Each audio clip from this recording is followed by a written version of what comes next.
Okay, 6:05. So I think we can go ahead and get started. Welcome everybody to Open Show LA number 68. We've done this 68 times, and I see a few alumni from Open Show LA from previous, artist talk. So welcome back. And for those of you who don't know about Open Show LA. I'll talk a little bit about Open Show LA like another minute or so. But before that, I'd like to go through some logistics. Each we have three presenters today, and one presentation actually has two artists, two photographers. So we have four people with us today, and each presenter will have about 20 minutes in total in their talk. So while they're talking, if you could make sure that you mute yourself. I think everybody's automatically muted, but if you don't mind, you can keep your video on. So, and most importantly, if you have any questions, please go ahead and enter them, key them in the chat window. Okay. If you look at Zoom at the bottom of Zoom, one, two, three, four, the fifth icon from the left is a chat button. You can click on that and key in your questions, and we'll be happy to make sure that we get them answered um, um, from the presenters. Okay. And there will be a Q&A after each presentation, a short one, and then there will be another Q&A at the end of the show.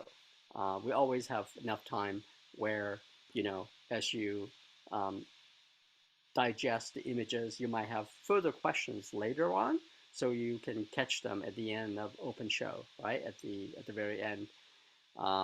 So, and just want to make sure I mentioned this that we are recording this. Uh, if if if you're not okay with it, then you need to exit the Zoom. Okay, we're recording it for many reasons. One, so that we can have a history of it, and then the artists can sort of review it, on their own, so that they can improve it and they can sort of remember what was talked about. Okay, so just want to make sure that I give that disclosure. And all right, so with no further ado, what I would do is talk a little bit about Open Show, and then we're going to start with the presentation. Okay? Oh, one last thing I wanted to mention is that I wanted to express our appreciation and thank you for those of you who actually donated while you were signing up for Eventbrite. This whole thing is free, but in Eventbrite they offer an option for donation, so it's just a sort of a standard thing. So I want to thank you for those of you who actually donated. We appreciate it, and that will help us to keep our website up and running, and all that good stuff. So thank you. Um, all right, I'm going to go ahead and share a couple of slides about Open Show. All right, I'm going to go share my screen.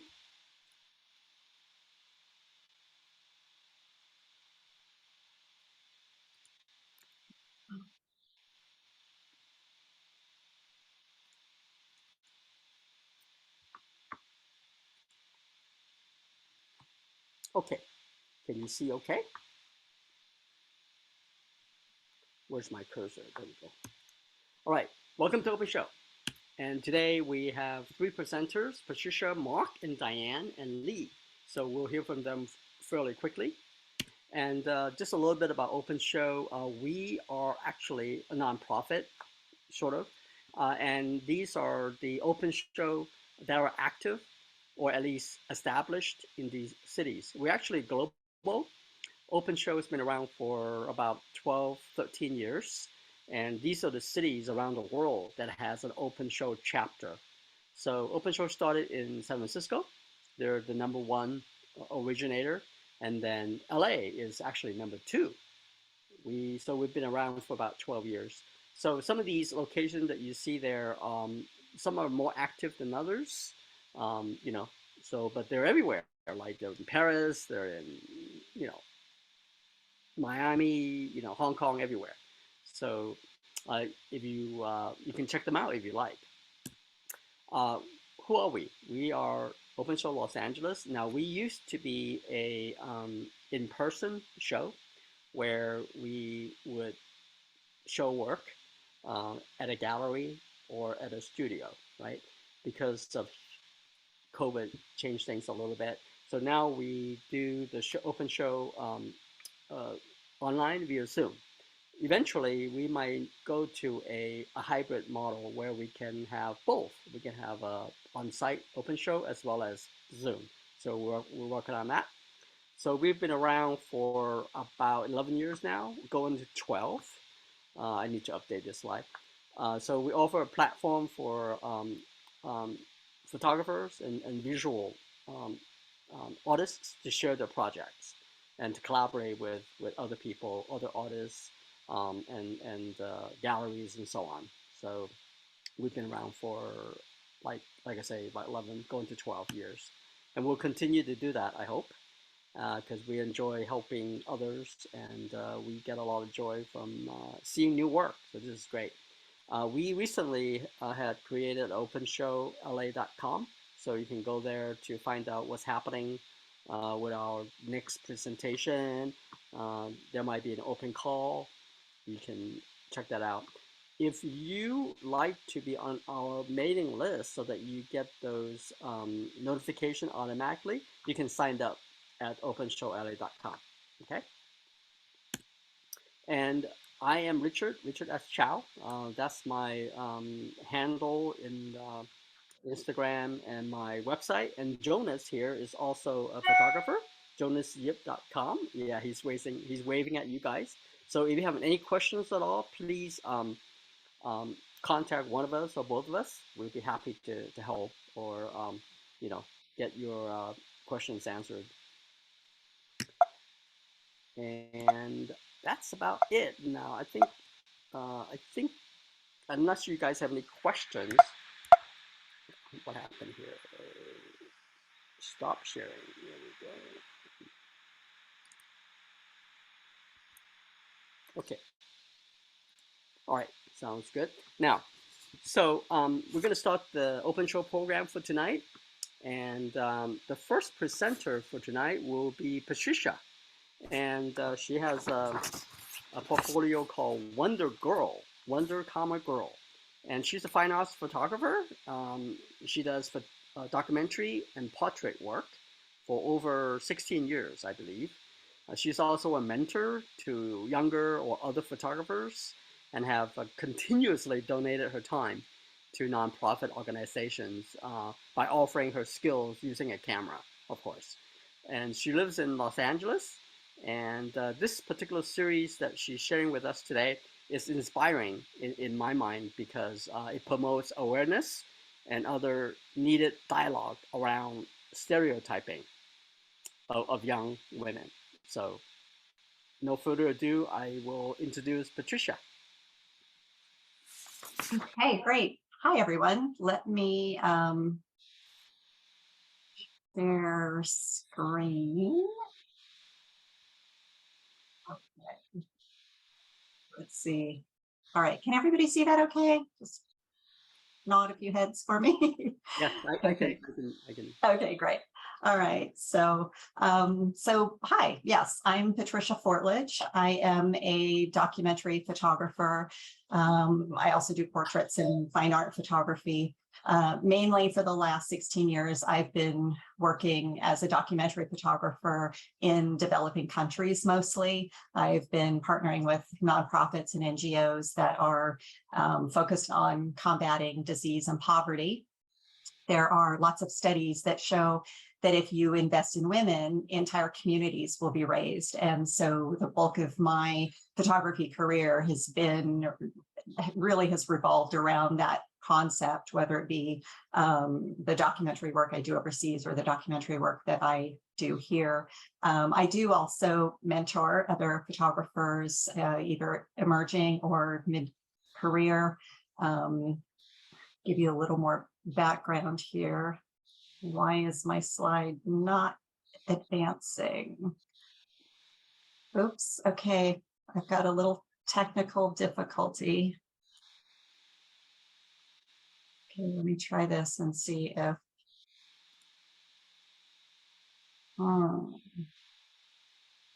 okay, I'm not quite sure. Let me see if that's going to advance. Okay, there we go. Apologies. I promise I'm a much better photographer than I am at slide decks. Okay, so some background about me. Before photography, I was a corporate gal. I did mergers and acquisitions, and this is coming in very handy as I mentor other photographers as well, because the business side of photography is pretty straightforward for me, and it's something that I like to share. Whenever I had time off in my corporate career, I would volunteer overseas, not necessarily photography related, just anything that needed to be done. But of course, I always had my camera with me. And there were times when things needed to be documented. I was called upon to use my camera. Hey, will you document this? Or can you show how we're doing this? And honestly, that turned into a full-time career. It was so much more gratifying to me than the work that I had been doing in business. And so my career as a photographer started then. Again, like I said, I was working with nonprofits and NGOs, mostly in developing countries, but I have also done some projects here in the United States.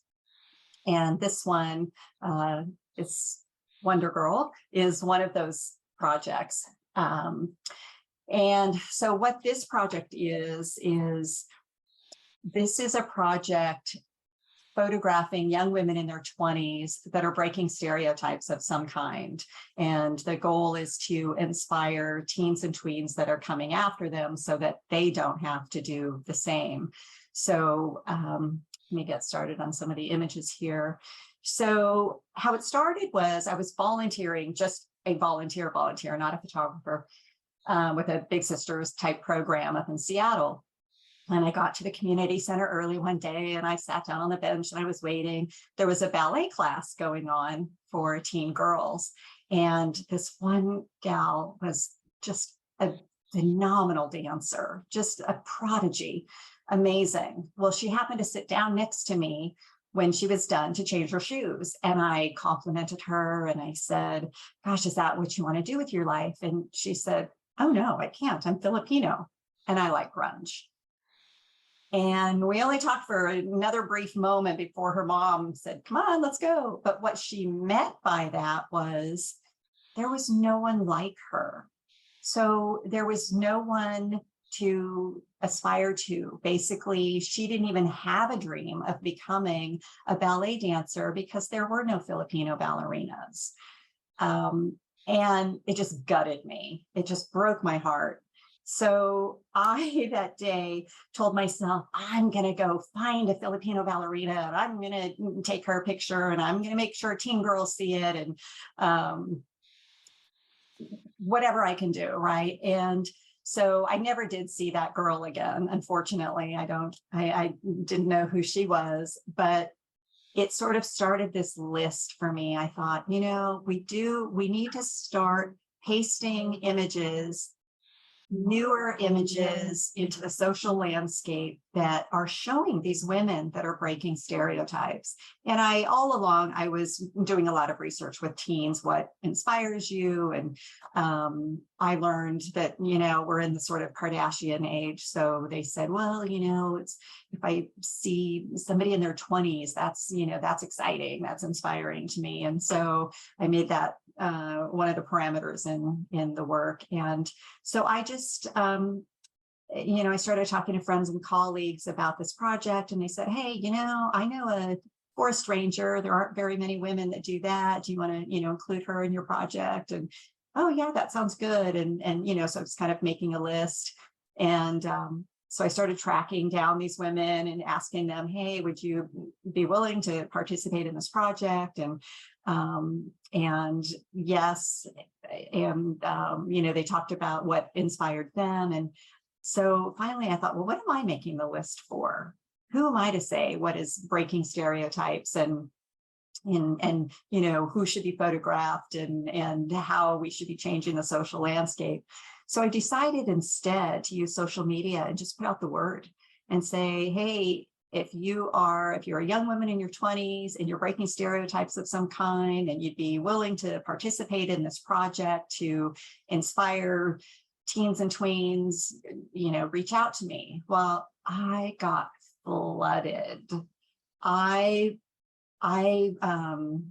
Gosh, so many people reached out. This one gal, she said, well, I'm a classically trained opera singer and I front a power metal band. Trust me, there are no other women doing this. Would that be something that you'd like to include in your project? Oh my gosh, yes, please. Or I got a drummer. She said, there's only about 10% of all the drummers in the United States are women. Would that be helpful in your project? Oh my gosh, yes, please. A young Asian female politician reached out and she said, it's pretty much all white, older male politicians in my area. Can I participate? Yes. So I took this project on the road. I spent a month at a time in different parts of North America, and I would meet with these women that reached out to me. We'd meet first and we talk a little bit about who they are and, what they represent and how they would want to be represented. And then I photographed them. Of course, I'd get all the permissions, all of the releases, the location releases, all the permissions, and, made sure that my insurance would cover anywhere, everything. And so I did this for about a year, and it was amazing. It was so inspiring to me. These women, they talked a lot about how they had seen other images in the project, and that inspired them. So, they were hoping to then inspire others, and it was just amazing. I'm sure I got far more out of the project than anybody else. But along the way, different magazines started picking up the images, local papers, different publications. There are billboards with these images. There are bus shelters up in Seattle, bus skins. They have been, like I said, published in a number of different places, and so it's been a really rewarding project from a career perspective, let's say, but it's also been a lot of fun. We had some crazy shoots. One, I photographed a young woman who's running her own fishing boats out of Alaska. And she happened to be in northern Washington during the off season. And she said, come on up and we'll photograph. And fortunately, I hired an assistant for that one because we were on the water and there were waves. And it was rocky, and it was hilarious trying to keep. I have a whole mobile lighting kit, strobes and everything. And so it was pretty crazy out there with the water flying around and the lights are, bouncing all over the place. And so, but we got some good shots out of it, made some lifelong friends. I got to shoot at the Pima Air and Space Museum in Tucson, got all the permissions for that. We showed up, the gal I was shooting, she's an engineer. She's also an Army vet. And she also has been working with some NASA programs. She actually has an apparatus in space right now. Don't ask me what it is, but we showed up to the museum and all of the people working were volunteers, and they were all men that were older, retired military. And boy, they were very, very protective of their museum. So we walk in and I'm like, what are you doing? What are you doing here? I don't think you're supposed to be here. You know, we kind of told them what we're doing. And I introduced them to Rosalind, was the woman that I was photographing. And as soon as they learned that she was a vet herself and that she was into science and we were trying to promote women in science or girls in science, all of a sudden, oh my gosh, they were our best friend. And they're like, oh, here, let me get that for you. Oh, let me move that for you. Oh, are you sure you don't want to shoot over by the, by the NASA pod? And it was amazing. It turned out to be lovely, very intimidating in the beginning. But it turned out to be really lovely. And oh, here's the gal. See, she's wet. that was a very wet shoot, very authentic there, but a lot of fun. I shot on a couple of military bases, which was challenging to get permissions for that. So, but felt very honored that I was able to get those permissions. One gal, she's a soldier, a power lifter, and she's a makeup artist. So she absolutely wanted to be photographed in the gym, on the base, in her dress, full makeup, just super feminine, but really strong and powerful as well. So we were able to get the permissions and the releases for that. We were escorted the whole time as they require, but yeah, there were a lot of these shoots were really fun, some really interesting things. One of the women that I shot, she's an upper arm amputee, but she's also a purple belt, and she wanted to be photographed in her local dojo. And so we were able to get that permission, and they loved it. They used some of those images there in the dojo to inspire other girls.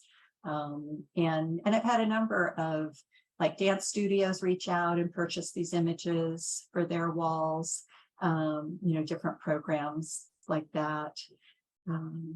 So I think that's kind of the bulk of the project. Are there questions that I don't want to take up too long, because I know there's a question and answer period, and I don't want to step on the next people. So yeah. It's okay, Patricia. Yeah, it's very considerate of you. Now, we do have a couple of questions. Two people probably asked the same question. Carl, who is an alumni for Open Show, he was asking, where and how on social media did you put the word out? Yeah, so I started this project a few years ago, and I say that because it was before the algorithm change at Instagram. So Instagram was definitely the biggest method of getting, it was the most successful, let's say, because it was very easy and everybody was on Instagram at the time. So that was mainly it. But I used Facebook, I used LinkedIn, I contacted local programs before I got to town, different girls programs and different photographers and schools, universities, a lot of universities, actually. I was able to get the word out through universities.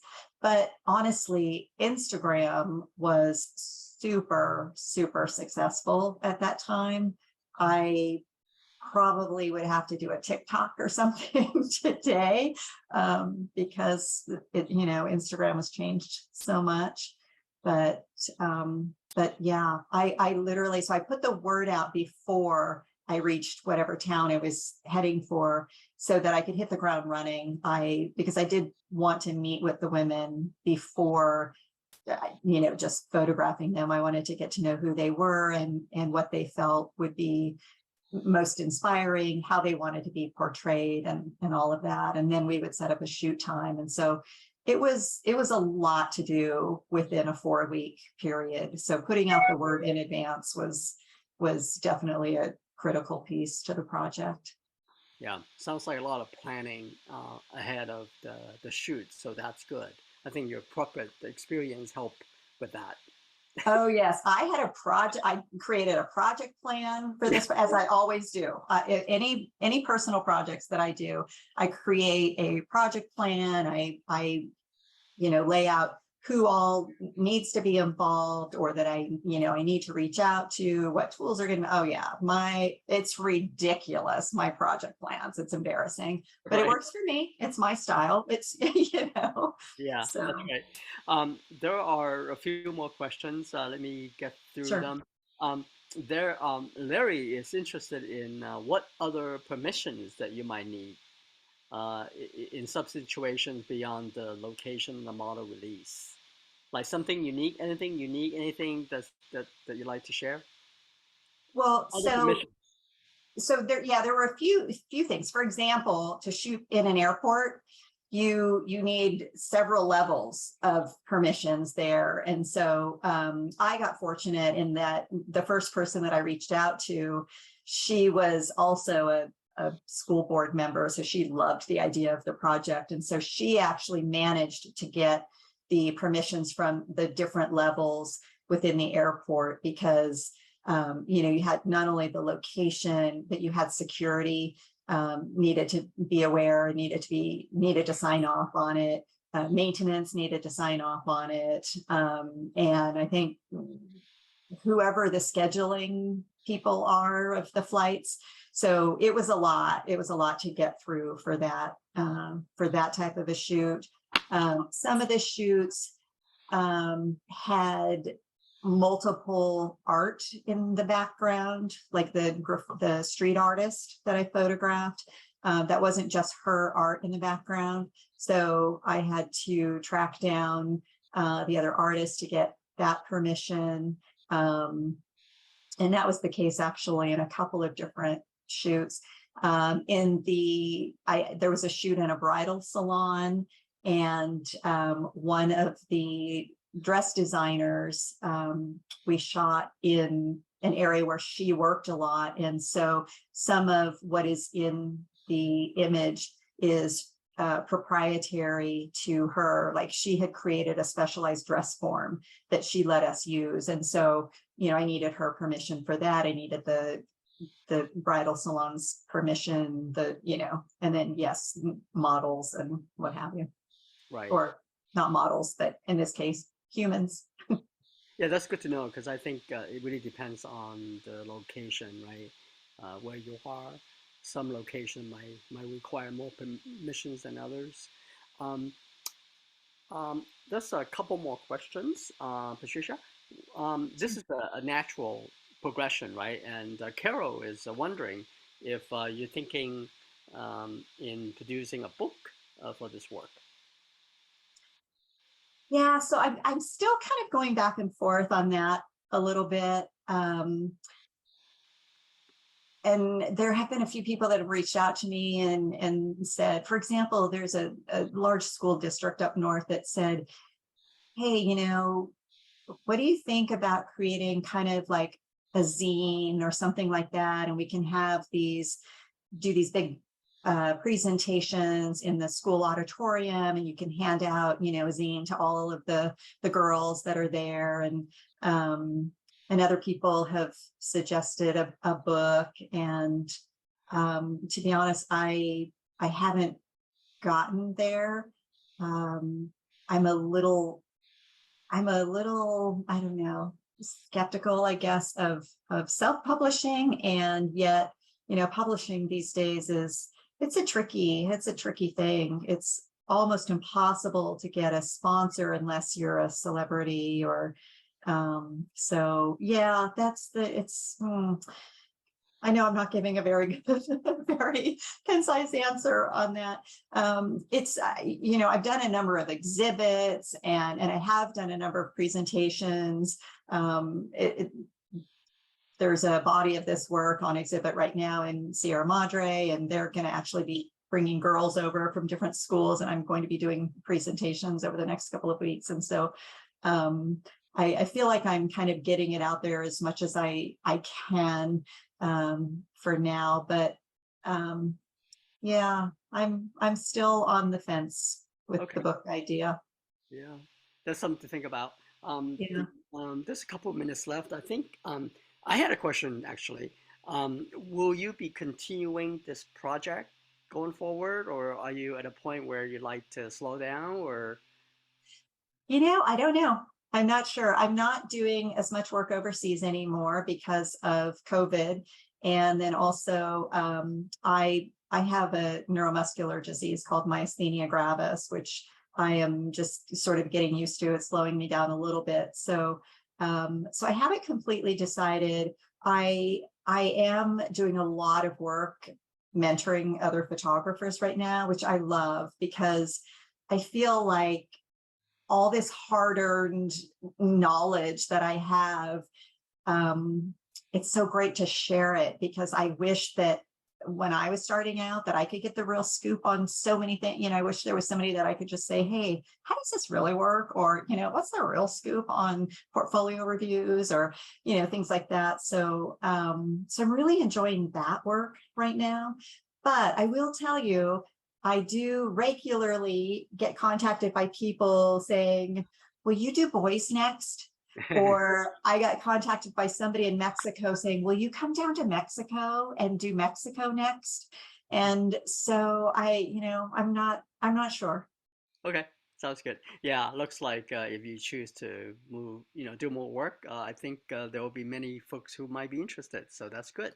All right, great. Thank you, Patricia. Thank you. Really, I really am grateful to have been given an opportunity. Any chance I get to talk about this and get eyeballs on it, I love it. So thank you. yeah, it's been a great story. I love it. Thank you. Now the next presenter is going to be Lee. A quick intro for Lee while he's getting ready.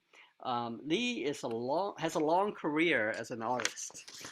His work has been collected by public institutions and private collections, obviously. He's both a painter and a photographer. So that's interesting for him to talk about a little bit later. And he's able to present both in an interesting and integrated fashion. So he lives in Washington State.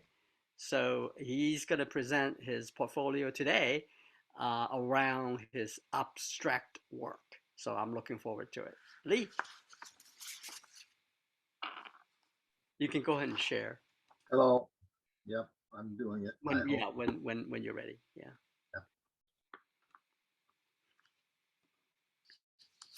Yeah. Yeah. Are we there?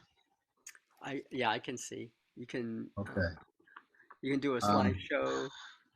yeah, I'm just going to go through them and talk as I'm going through them. Sure. I think the first thing everybody should know, besides the fact that I do painting and have always done painting and exhibited extensively, the first question I'd ask myself is, why didn't you also exhibit photography along the way at the same time? Well, I actually tried, but I'm so old that back then, and we're talking about in the 60s, if you walked into a gallery and said you were an artist and you do photography and painting, they'd say, pick one. They'd force you to pick one. They would not allow you to do two things.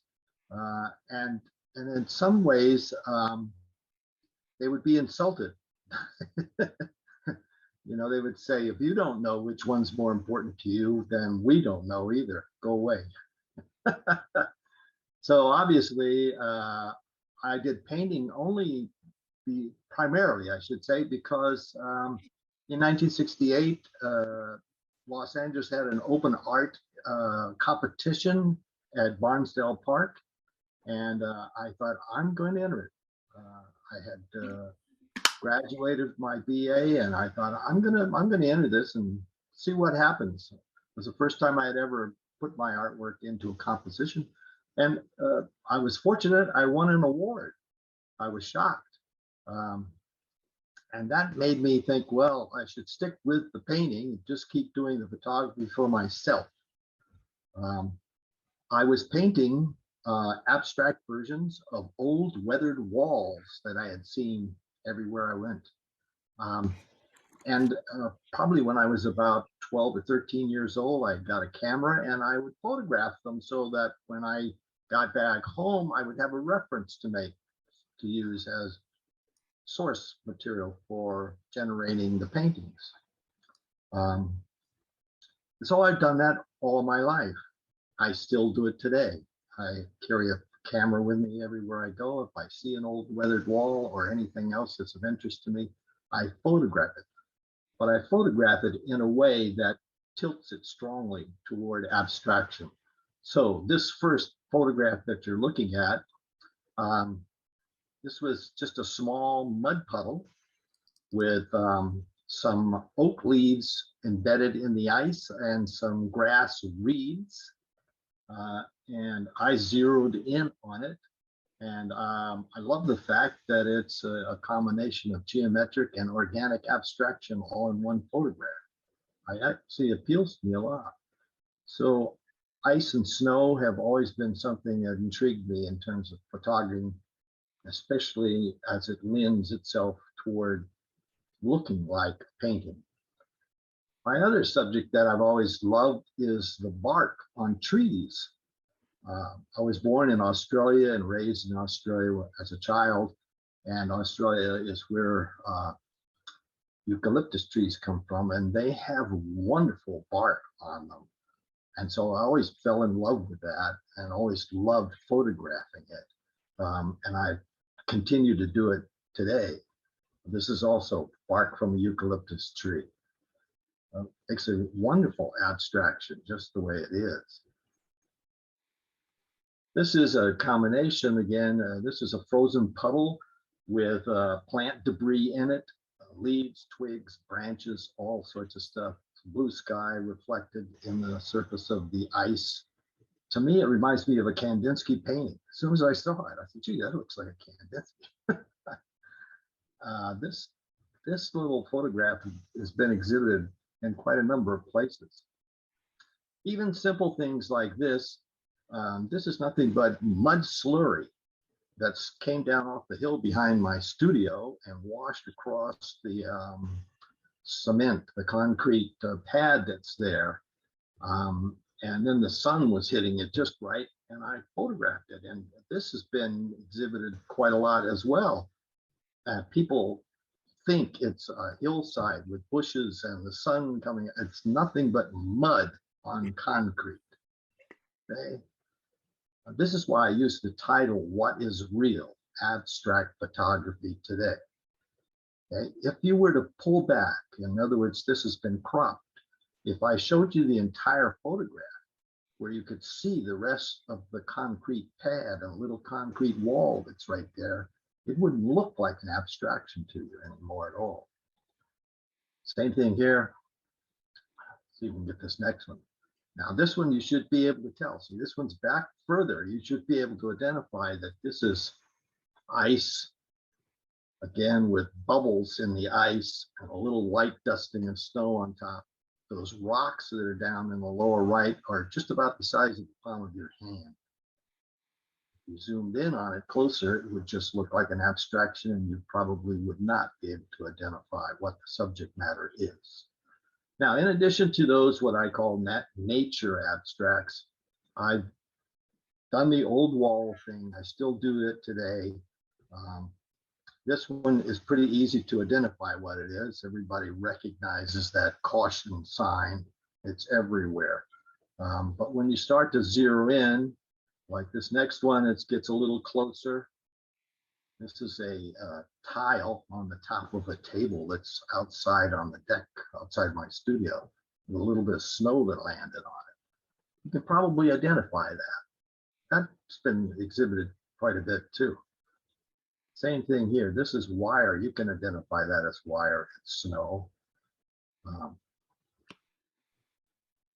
There's another one. This is slabs of plywood that were left outside in the snow. This one is a close-up of a window shade. And I was back quite a ways from that when I photographed it. And I was kind of surprised when I zoomed in to crop it, how beautiful the texture and the plastic and the shade looks. It's quite marvelous and wonderful variations in color and tone there. Now you get up to where there's a major change at this point. This is about 15 years ago. I had a habit when I travel, if I see something that interests me, I pick it up and put it in my pocket. When I get back to the studio, I take all that stuff out and look at it. And so it's garbage, it's ephemera, it's stuff that people throw away on the street. There's a lot of candy wrappers and bits and pieces of wire and rubber and all sorts of plastic and everything. It always struck me, being an artist, that it's just wasteful. There must be something you can do with this trash. So I started collecting it. I've got tons of it in my studio here, and lay it out on the work table. Here's a little, I don't know if you can see that. This is a little thing full of that stuff. I've got tons of these things all over the place.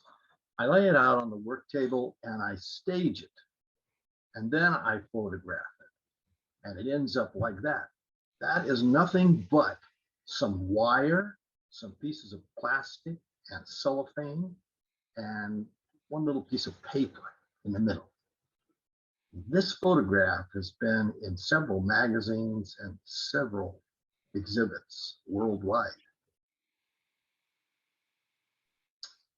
Here again, I think you can identify probably the white plastic ring. I found that on the street. Those tall vertical things in the middle, they are made out of wire. I have no idea what they were originally designed for. The screen-like things behind those came out of filters out of an air conditioning system.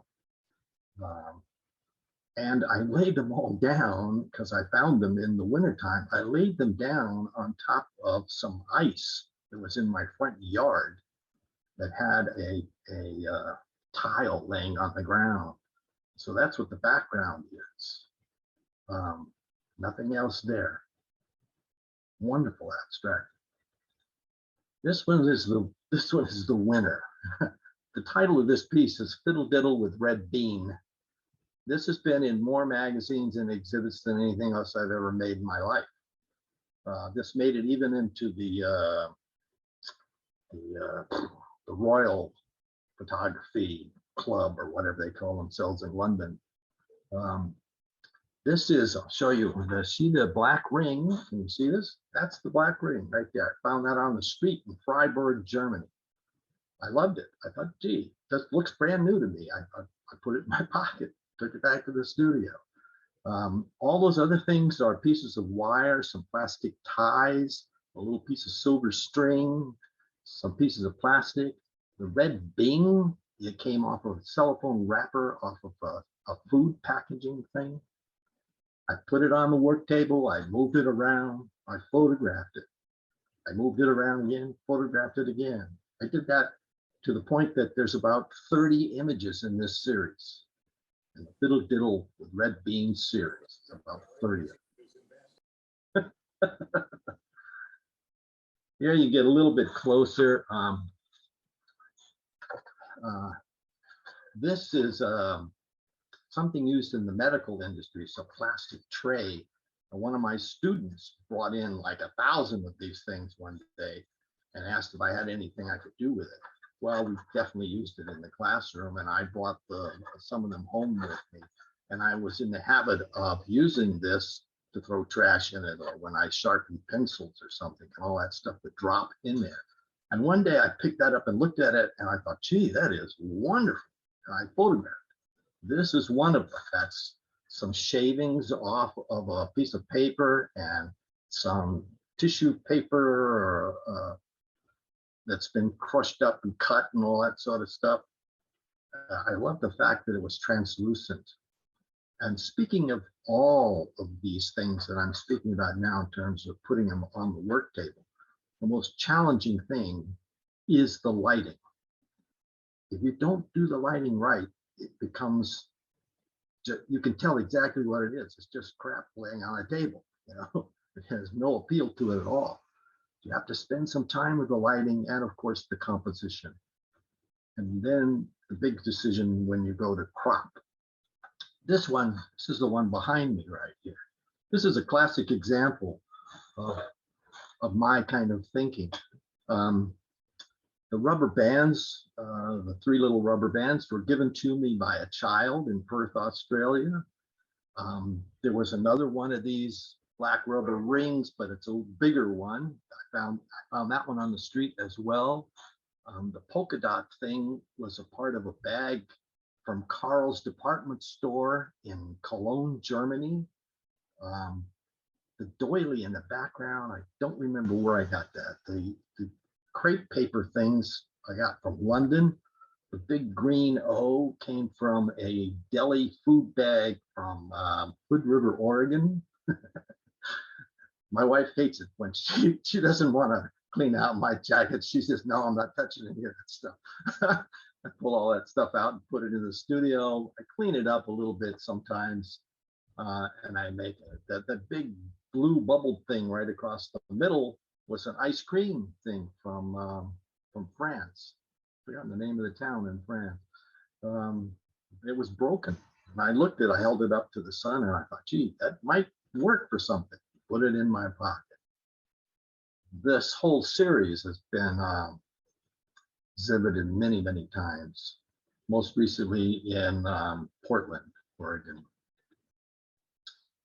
So these are staged on my work table, lighted, and cropped. Nothing else has been done to them whatsoever. Now you get up to the last few years. This is the same stuff again. And again, it's staged on my work table. Here you can see this is the netting. This is a part of the filter again from the heater above my head. Actually, you can see it in the background there on the top.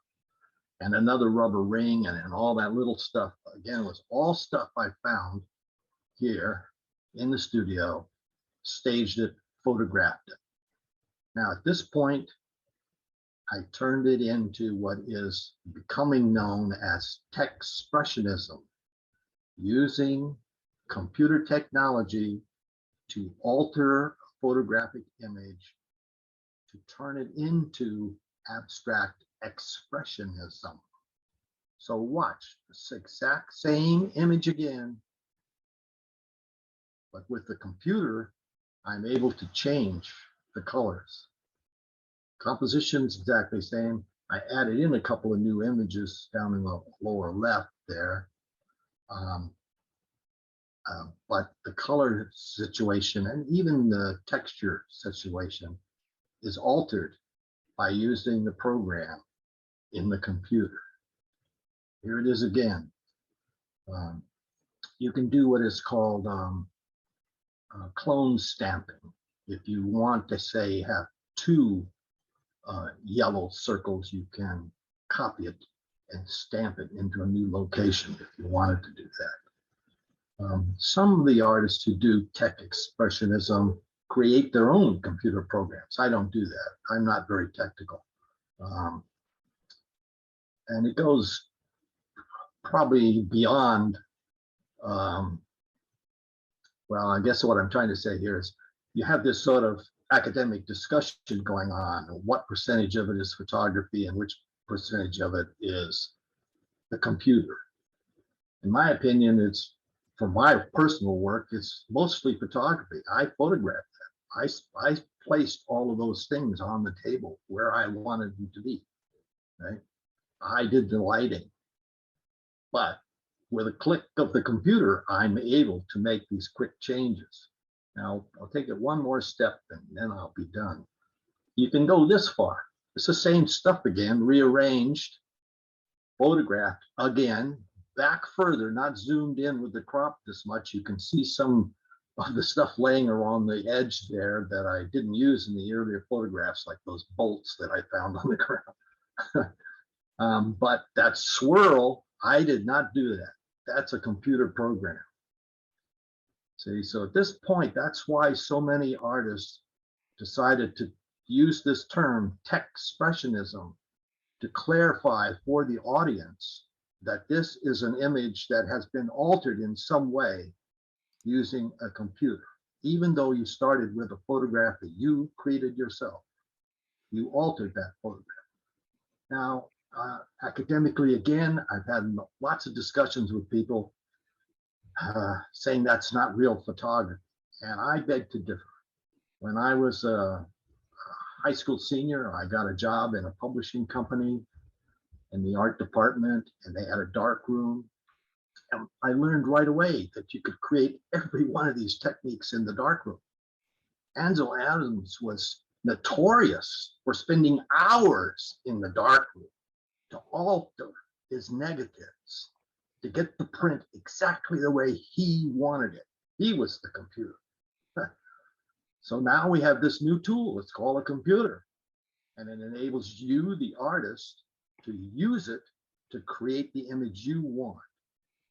It's still printed out on paper, it's still framed, it's about as close to real traditional photography as you can get. It just goes this one step further.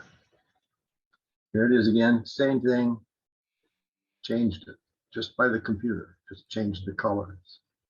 The imagery stays the same as it is in the original photograph. That's it. How wonderful, Lee. I think you've shown us the progression of your work from sort of straight photography, right?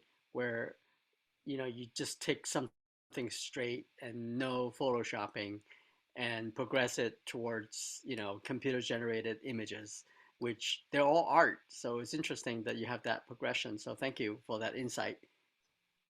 You're welcome. And My then, pleasure. yeah, let's have a couple minutes. I do like to get the third presenter going. We can also cover some of these at the end.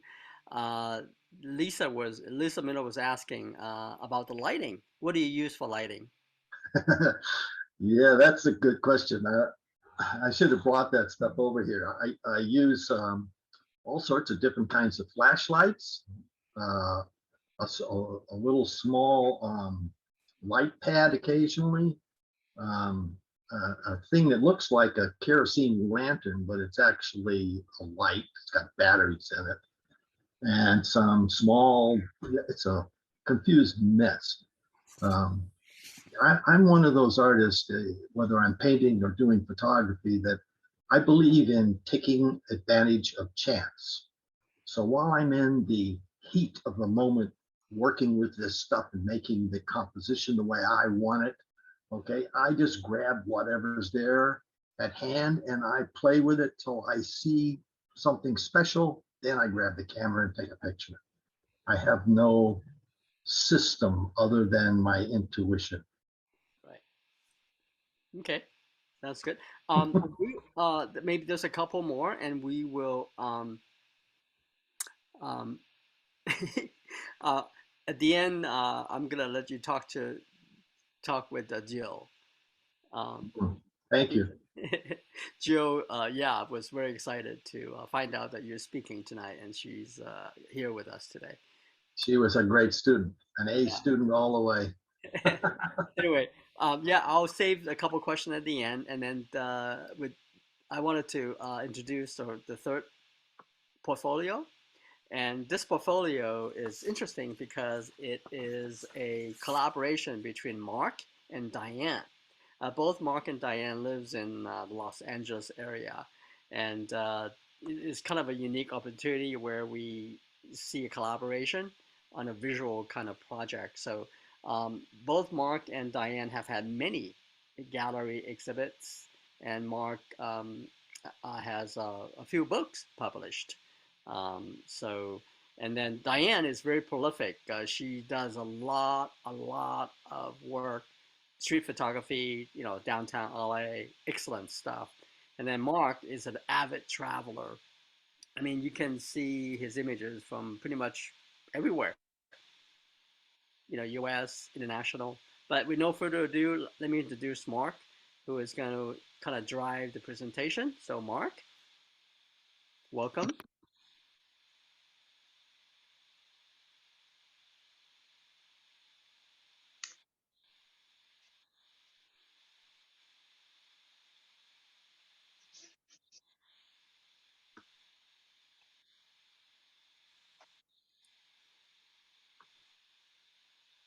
I just had to unmute myself. Were you seeing my screen?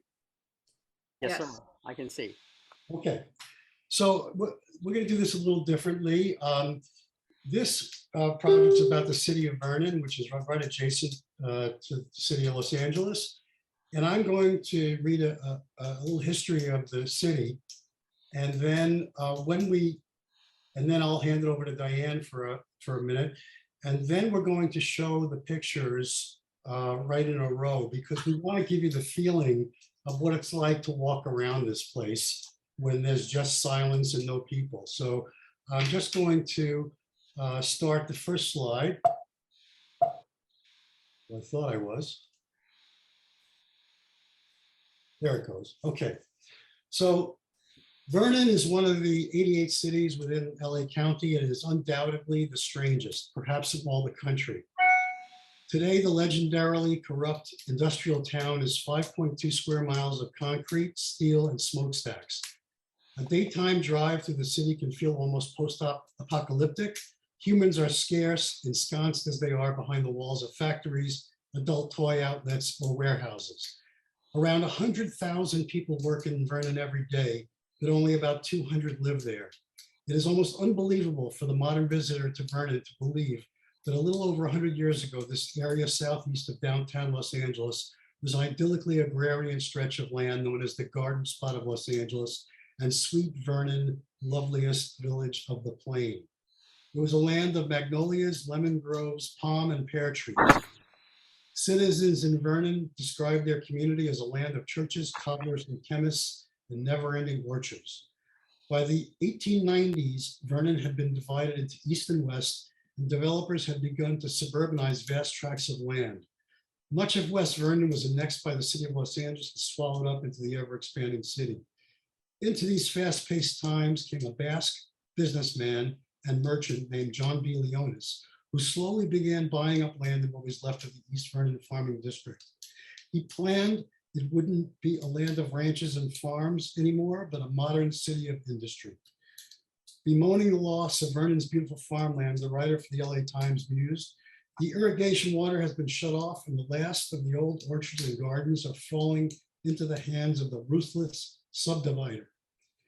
In 1905, the remaining citizens of Vernon voted to incorporate as a city. Leonis and his right-hand man, James Furlong, were installed on the board of trustees, which would rule the industrial hamlet for decades, actually almost 100 years. That's why I call it the Grand Duchy of Vernon. The changes in Vernon were staggeringly swift. Leonis, William Stevens, Furlong, and his brother Tom controlled everything that happened in the city. They were accused of being underhanded and vulgar. Laws were enforced and criminals and drunks ran amok. By 1907, previously genteel Vernon was a town of saloons, gambling den, and disreputable day trippers from Los Angeles. The Board of Trustees overstayed their welcome, not holding the elections they were required to have every 2 years. The citizens of Vernon complained to no avail as the town became more and more disreputable. In 1908, a Vernon citizen filed a lawsuit against the Board of Trustees, alleging they willfully and knowingly refused and neglected to pass any ordinance providing for the election of their successors. Their backs against the wall, the trustees finally had an election in March 1st, 1908. Suspiciously, the ruling trustees won by a landslide, but everyone in the county knew they were adept at manipulating things to suit themselves. Leonis leaned into Vernon's reputation and set out to make it the capital of sporting events in Southern California, including an outdoor boxing ring, a tavern which featured a 100-foot-long bar, and a minor league baseball team. There was also a scandalous country club where dancing girls solicited the company of city men. There were consequences to this booze-soaked atmosphere. The country club closed after 18 people were killed or injured in a drunk driving accidents after leaving the club. A young boxer was accidentally killed in the ring. A deputy marshal was shot to death after an altercation in the saloon. But these tragedies were a small price to pay in the trustees' eyes. In 1915, a suspiciously fawning article ran in Los Angeles Times, declaring that the people of Vernon liked the smell of factory smoke and freely admitted. It was a good thing they did because the city was filling with oil refineries, slaughterhouses, and stockyards. There were beef companies, paper plants, ironworks, and even a car wheel plant. All this was thanks to President James Furlong, City Clerk Uncle Tom Furlong, and Trustee John Leonis. By the 1920s, Vernon was a thriving manufacturing center, in many ways America's first industrial park, triggering a flight of residents. Those who remained rented their lodgings directly from the city leaders and therefore were expected to vote for them and cause no trouble. Leonis was the uncrowned king of Vernon, as legendary and feared as his kinsman Michael had once been. According to local businessman, only 32 voters went to the polls in the last Vernon election. Leonis runs the Vernon government. In that town, you do not file papers at City Hall. You simply hand them to John and he puts them in his pocket. If he is in favor of the proposition, it goes through. If he is opposed, that's the last you hear of it. Descendants of the Furlong family would co-rule Vernon until 1974. The Leonis family would hang on until longtime mayor Leonis C. Malberg, John's grandson, was convicted of voter fraud and conspiracy in 2009. The family, its administrators, and lawyers illegally had him siphoned off millions of dollars. Rumors of corruption and connections to organized crime have clouded the reputation of the small town, which continues to be known as the most business-friendly city in the country. One can only imagine what the Victorian residents of Vernon would think of their rural agrarian paradise today. Both Diane and I have been fascinated with this quasi-monarchy for quite some time and how it existed in plain sight into the 21st century. We decided to combine some of our images for this presentation, which were all shot on Sundays. However, Diane has some special insights as she lived Vernon adjacent in the Santa Fe Art Colony for many years. Diane? Thank you, and thank you all for tuning in. My husband and I moved 6 years ago to the Art Colony, which is directly across from where Vernon begins. And at that time, I didn't know much about Vernon. It seemed like it was all trucks and traffic and trains, and that defined the city for me. It was just a thriving hub of constant activity. And as the insignia said, it's exclusively industrial. So all sorts of industry, interesting industries are represented at Vernon. There's meat processing and rendering. There's fashion, there's manufacturing, a lot of cold storage, produce, grocery warehouses, coffee, glass containers, cereal, and an infamous, now defunct toxic battery recycling plant. You don't go to Vernon to have fun, you go there to work. It's not a destination for dinner dates or a tennis game or a park activity or shopping or lunch with friends. It's wholesale with very little retail. The workers stream in weekdays, like Mark said, and they stream out on weekends. Very few trees, fewer amenities, and daytime it's rather dull. But Sundays are the antithesis of weekdays. There's no traffic, no trucks, no trains. It's peace and quiet and very few people. Mark and I drove around one Sunday morning for 2 hours. And during the entire time, we encountered exactly 2 people. One was a man on a bicycle who was on his way somewhere else. And one was a security guard. I think we woke her up when we asked if we could park in her lot. And as many of you know, I do wander around downtown Los Angeles a lot, and I'm always on guard and I'm always looking over my shoulder. But I feel safe in Vernon. Vernon police have zero tolerance for encampments and the homeless. Graffiti is rare. If it's there, it's on trains or near the train tracks and on some of the water towers. The LA River runs through Vernon, and early Sunday mornings present this eerie, empty city with plenty to photograph. Mark and I were shooting like crazy for those 2 hours.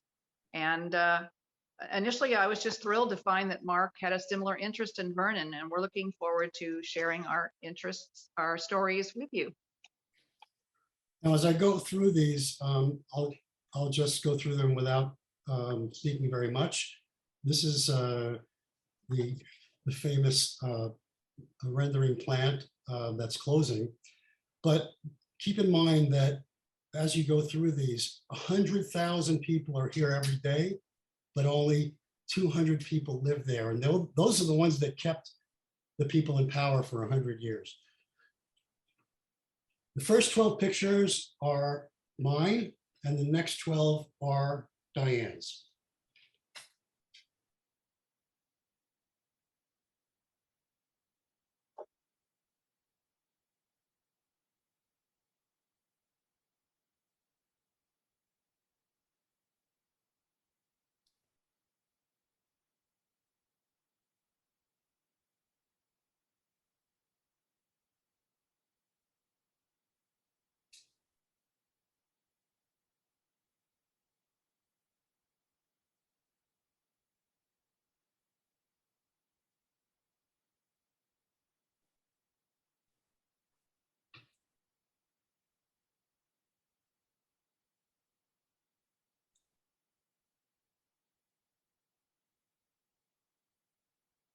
What this is doing there, I have no idea.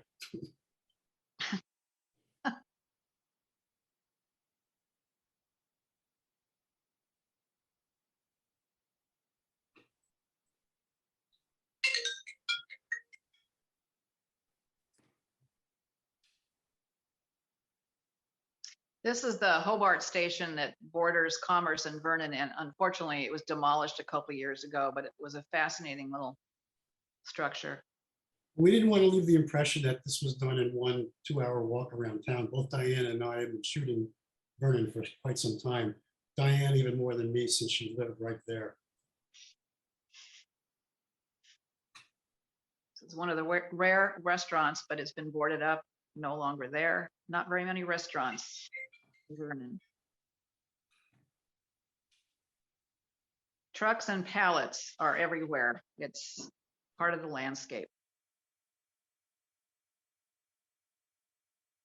This is a peaceful, very early morning shot, and I discovered recently that there, in fact, is a little fun in Vernon. Right next door is the arena that houses the Derby Dolls, which are the premier banked track roller derby league ladies. This is a building, the Owens, Illinois, and they make glass containers. It's one of the oldest remaining businesses in Vernon. If there is a book of this project, this is going to be the cover. One of very few trees in Vernon.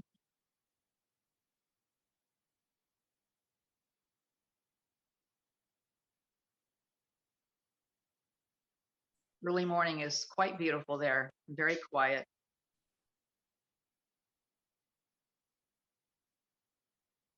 Some of the older buildings that are still functioning.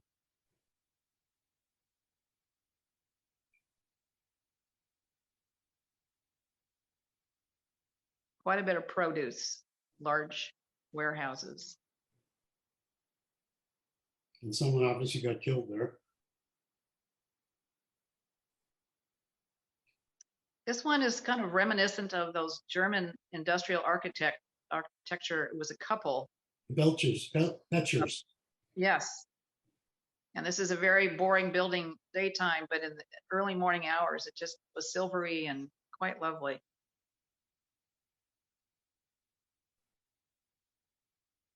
General Mills, flour mills, they do all kinds of cereal, everything but rice. They don't deal with rice.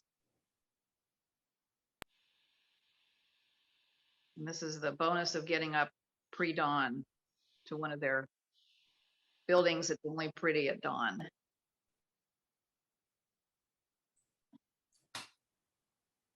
And that is our presentation. Mark and Diane, wow, this is good stuff. You know, I think you guys have taken some historical pictures about a city that undoubtedly will change at some point. So this is great. Well, actually, I'm not sure how much housing they can fit in there because literally there's only 200 people that live there, probably certainly less than 100 residences in this town. Right. Yeah, because they're all industrial. So that's And yeah. they they intend to stay that way. Now, there's a lot of industrial neighborhoods in Huh. Los Angeles and every other big city in the country, but this is the only place I've ever seen that has this kind of concentration of industry to the exclusion of residents. And the only reason there were residents was so they could have elections that elected the same people over and over again. It's kind of like North Korea. I see. Yeah, that's right. So yeah, that's very interesting. That's yeah, a good project. How did you guys decided to collaborate? Because I know that hey, Diane, I've seen this picture before. I always loved this one. So you did this a while ago. This particular one with the stairs. So, but how did you guys decided to collaborate? Well, Mark emailed me and said, I know that you have an interest in Vernon and so do I. What do you think? Let's try a project. Ah, So yeah, we found some time to get together and talked about it quite a bit, and it took off. And it was just fun to find someone else who found it as odd but fascinating as I did. that sounds right. Yeah, Mark usually is the one at fault, instigator. Guy. Yeah, yeah. Just kidding, Mark. All right. You guys got some kudos. Nancy K loves it. Carl loves it. Mara also enjoy your work, and Janet, of course. What are your future plans for the project? Are you going to continue to capture images in Vernon? Well, That's the question from Lisa. literally, this project is just, I mean, the putting together of this was maybe a month or two ago. Yeah. We decided to collaborate what pictures we had, and then we decided to go out together to see how we would explore it together. And this is the first opportunity we've had to put it in front of people. And we're just looking for the comments and suggestions of your viewers. And then we're kind of deciding where to go from here. We'd love to have a gallery show. We'd be interested in doing a book. And we'd be interested, we're also probably going to try and spend maybe a couple more Sundays capturing some more images Hmm.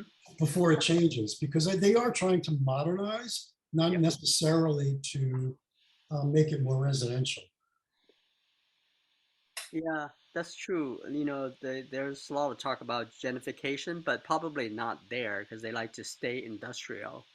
So, but things will change. So it's a good record of what they are now, or a few years ago. Um, Also, there's so a wonderful book about, I don't know if you can see this. yeah, we can see. Yeah, Um, hold it up. This is a book about the history of the town. Ah, And um, it's just such a fascinating place. We couldn't just show the pictures without the history of the town. hmm, okay. Yeah. And then Nancy K has a question. You mentioned that there are about 200 people who live there. Are there local shops or services? I guess very little number Very, of very, restaurants. very few amenities. Right across the street from where we are, right at the corner of Los Angeles and Vernon, there's a really nice little Italian restaurant. But besides that, if someone said, hey, let's meet up for, even when Mark and I were going to go out, we thought, well, let's go have breakfast somewhere. And I'm thinking, well, there's certainly nothing in Vernon where we'd want to have breakfast. You don't go there with friends. One of the things the people that ran the town for 100 years did is they created their own utility companies too, so they could make money off of that. So they disconnected from Los Angeles Yeah. and had their own power company and all that, and then charged usurious rates to the businesses. Mhm. Well, I want to maybe make one last comment, and then we want to open it up to other questions for the other presenters. But Mark and Diane, one of my observation is that the styles are consistent in some way. I mean, if you didn't tell me that the first 12 and the second 12 were by different people, I would have thought they are similar. in terms of aesthetics. So I just wanted to give you that feedback. That's my opinion, but I don't know what everybody thought because I thought they were pretty cohesive for the 24 that I saw. First of all, I would agree with you because both Diane and I really like urban landscape. And secondly, we did curate the images so that they would flow together. Ah, good job. Yeah, there you go. You guys did the right homework. Perfect. Okay. Now we do have about 10 minutes left, and there were another question that was left over that we skipped. It was a question to Lee. Someone, I think it was Patricia, was wondering what kind of paper or what kind of medium do you print your pictures on for exhibits and things like that? Would it be like paper, metal, fabric? I mean, not fabric, like, whatever. Yeah, I understand. Interesting to me, I don't have a printer anymore. Can't remember how many years ago I gave up printing my own stuff, but I did. And so I was going to printers, commercial kind of printers, and they would have different kinds of photography paper. And then I found one that was willing to take the Rebus art printmaking paper that I draw on. And he was willing to hand feed one sheet at a time into his printer. And I did that for quite a long time. That it was a beautiful effect. I especially liked the textural quality of the paper. It seemed to add something special to the look. But that said, the last few exhibits I've been in all over the world, when these people contact me, they usually say, we'll print and frame the image in our town through our printer and put it in the exhibit. So I haven't had a print made in a long time. And I have a few pieces here that are printed and framed. And like right now, I'm in a show in Florida. I've just told them that if they wanted to take the 2 or 3 that I had here, I would pack them up and send them to them. They wouldn't have to go through that. And they were hesitant, but they finally said, okay, send them to them. Most of these places nowadays, they want to do the printing themselves. And they can select whether they want it on paper or they want it on metal. When I was in the shows in Barcelona and Berlin, those people put them on metal. So I let them choose whatever they want. The tricky thing, the thing that bothers me personally is that I don't get to see the print. I don't get to approve the print before it goes into the exhibit. Yeah. That still bugs me. Yeah. When they sell them, they want me to give them a certificate of authenticity because my signature is not on the back of the print. Right. And they take that and they put that on the back of the print. I see. I know things change these days, right? Especially when you are exhibiting internationally. Sometimes shipping, almost doesn't make sense. So I get it. So, all right. Yep. Are there any other questions? I just wanted to open up the floor to see if there's any other questions that I might have missed. So feel free to speak up. I think Patricia, I think you mentioned, you did a lot of like reaching out using social media. Other than IG, which one might be the most successful in your opinion? The most successful now, or what did I find to be the most successful? Yeah, your experience, yeah. At that time? Yeah. Probably IG. Instagram. Yeah, Instagram was definitely the main tool at that time. Yeah. Carlos was curious about that. So, yeah, I think at that point, I think you did mention that Instagram is the most successful or most you got the most response back. It was. Yeah. It isn't anymore, but yeah, that's right. TikTok. It was. Yeah. Yeah. Well, if you want to reach younger people, right? Younger crowd. Yeah. Well, just in general, I mean, I'm on Twitter a fair amount, and photographers are just, everybody's throwing up their arms. What are we using now? What are we going to find? Because Instagram's ridiculous. So, there's talk about, are we going to go back to Flickr? Or are we going to, it's just, yeah, I don't know where that's going to go, actually. Right. Okay. Sounds good. And then I just want to make a mention that uh, Jonas has put the website uh, um, for the presenters tonight, so you can click on it or cut and paste. If you can please go ahead and follow their work and their career, that would be great. And um,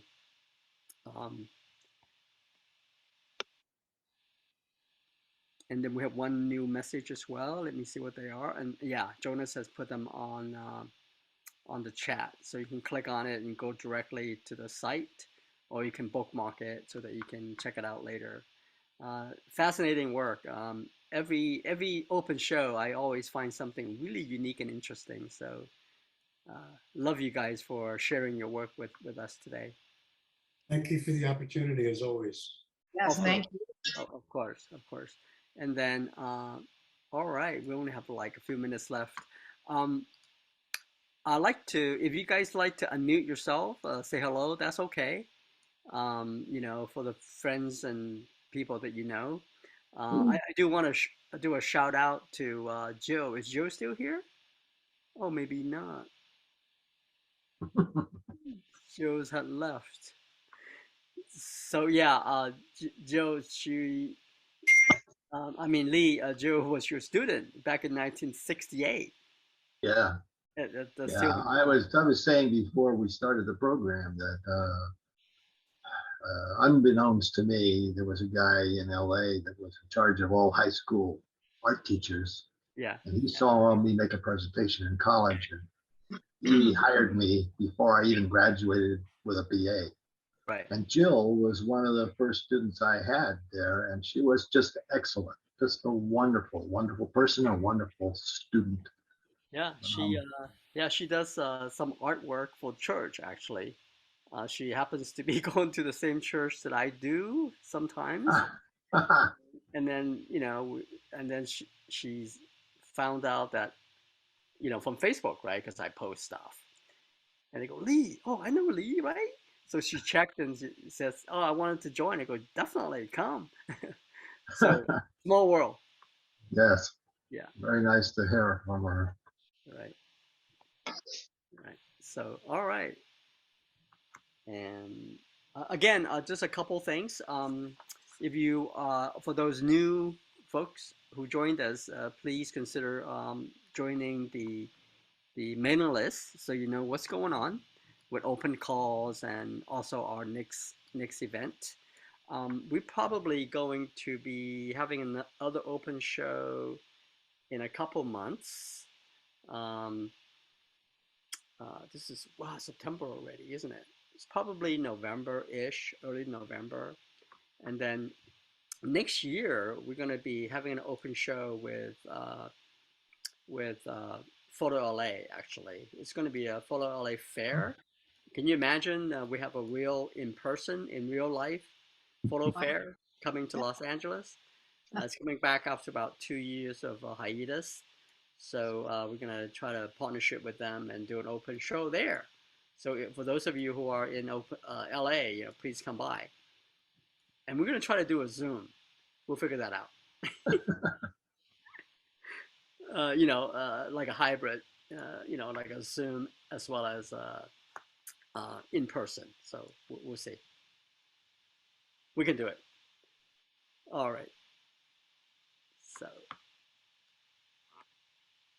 thank you again, everybody. I think we're right on time. We don't want to go over, so it's about 7:30 now. So again, thank you for your for the presenters. If you can stick around for a little bit, we want to take a picture of you in Zoom.